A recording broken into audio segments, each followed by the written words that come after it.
Good evening. My name is Allison Hallifax, and I'm a lieutenant for the Redmond Fire Department.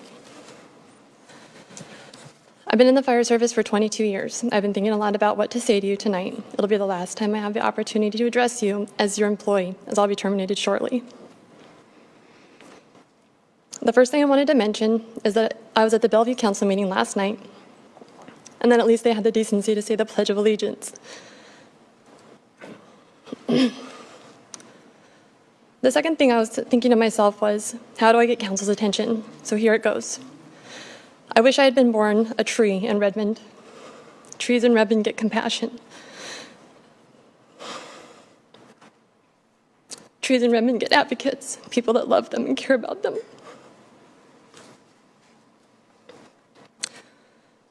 Trees in Redmond have people actively planning and fighting for their future. Trees in Redmond are appreciated. Trees in Redmond are hugged. Unfortunately, I was born a firefighter. In Redmond, we don't have people that fight for us. We're fighting for ourselves. We don't have people planning our future, just the opposite. We have people planning our termination. Good people have stood before you all many times and have spoon-fed you facts, science, state laws, statutes, recommendations, LOAs, LOUs, federal law, EEOC guidelines, human rights requirements, and finally, and most importantly, personal stories. None of that has seemed to make a change on anything. On top of that, our own fire chief couldn't even look up from his computer when his employees were standing here in tears before him. You can do better. The overreach of power in this city is unacceptable. It goes against our Constitution and against human decency. Mayor, even if you can keep this mandate, you need to ask yourself, should you? No one is being fully protected by the injection. No one's being protected by us being terminated. The only thing being protected, you think, is your reputation. But I can assure you that even your reputation is not safe and effective. If you actually wanted us back, you would be the ones seeking out this information and looking for any shred of hope for keeping your valued employees. You would be the ones doing everything in your power to find accommodations and not deny negotiated ones.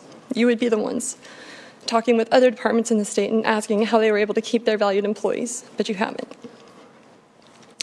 Female firefighters make up 4% of the firefighter population. I don't say that to rah-rah feminism, as everyone who's ever worked with me knows. It's not my way. I bring this up to say that I've had to work very hard to stay in physical, mental, and emotional shape, although it might not look like it, to number one, put my coworkers at ease knowing that I could keep them safe, and number two, stay physically fit enough after having 2 babies in 2 years to keep up with the demands of the job. I've done that on top of that, during the same time, I've promoted twice and come out number 1 and 2 on my lists. I came back to work and trained diligently to ensure the safety of my crew. My lieutenant at the time, Matt Peterson, was regularly confused when I said I had to go pump. He thought the fire engine I meant myself.